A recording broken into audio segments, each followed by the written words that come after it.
communication. Satellite communication, you know that we are sending the signal. Now only I told you that the signal is sent into the satellite. After satellite receives the signal, again it is downlink. Using the downlink, it is sent into the Earth station. Like that, the satellite communication that we are using the two frequency, that is uplink and downlink. That uplink frequency is 6 gigahertz.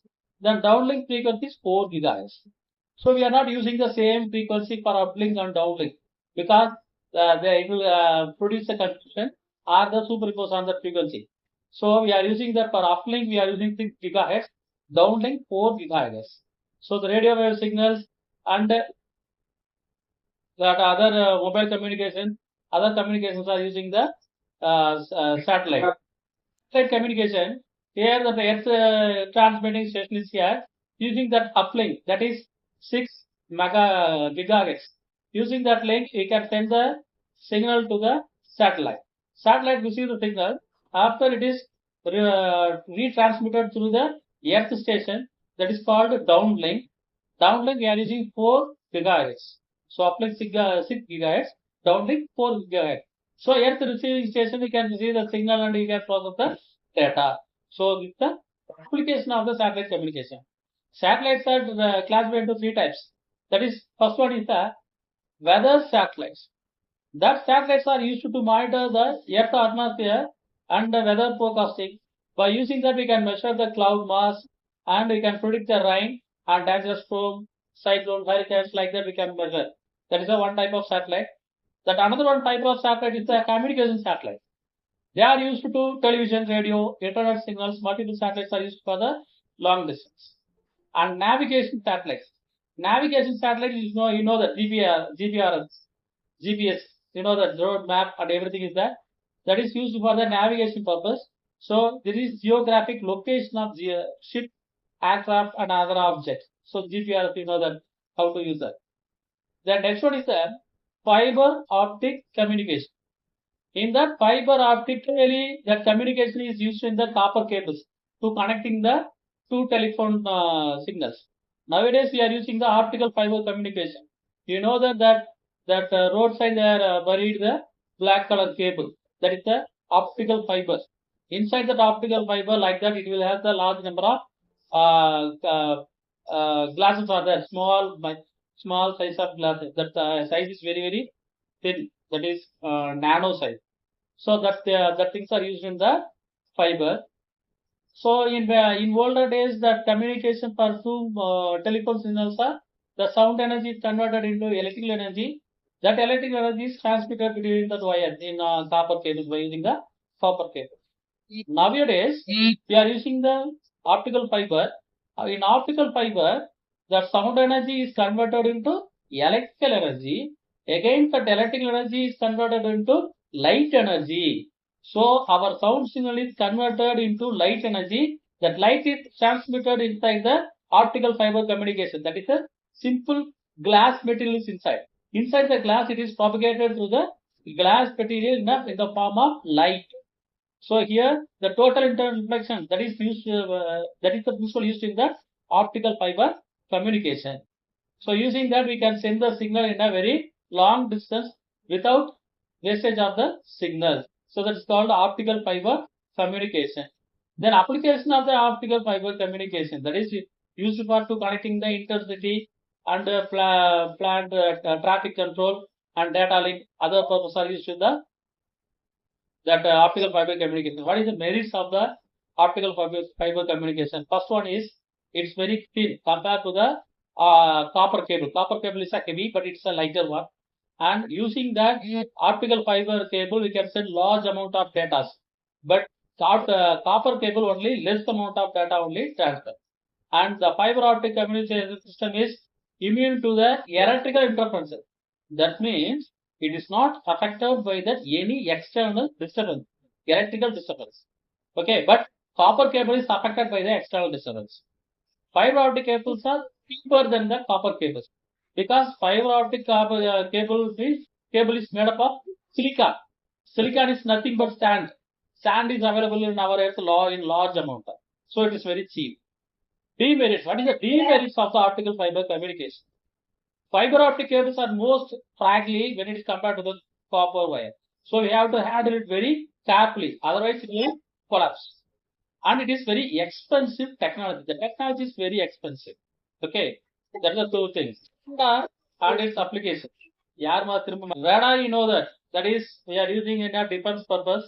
So using that radar means the acronym of radar, radio detection and ranging. So using that radar, we can detect the object and we can find out the location and what is the velocity and the movement of the object which is in the space. So it is used in the aircraft, ship and spacecraft that other things. So it is not visible. So it is using that we can identify that enemy objects also in the space or in our region. So here the electromagnetic signals are sent by the transmitter. That signal is falls on the object which is in the space. Then that object is reflected the electromagnetic waves. After reflection of that electromagnetic wave, again we can receive the receiver. So in 11th lesson, you know that second lesson we are using that that radar method. Using that we can find out the distance between the two objects. Do you remember that? Any one of you? Yes, sir. The same principle is used in the radar. Okay. So after pass on that object, it is reflected by the object. So using that, we can find out the distance between the transmitter and the object. So it is used in the defense purpose. And application. What are the applications? And the first application is in military. It is used for locating and detecting the targets, missile, civilian aircraft or fighter aircraft or whatever it is. And navigation system. It is used for the ship for the direction to find the direction and location and the search and weapon guidance system. So it is used in the things. Next one is to measure the precipitation rate. That means using the radar, we can find out the in meteorological system. They can find out the density of the cloud, and using that we can find out whether the dry weather report also we can study by using the radar.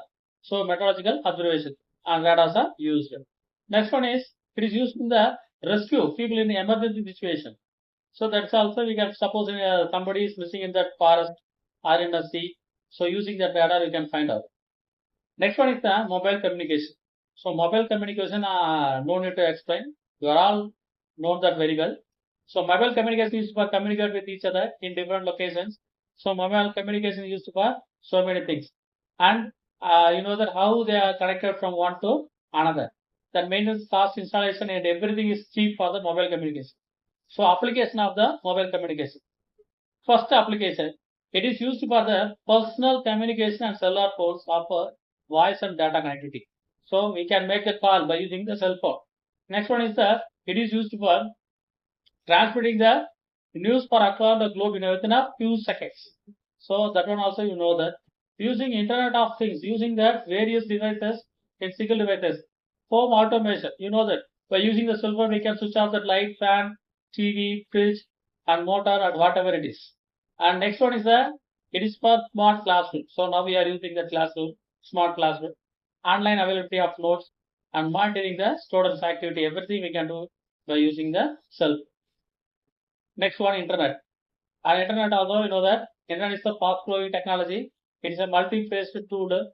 So it is used in the many ways and it is applicable for the many ways to the people.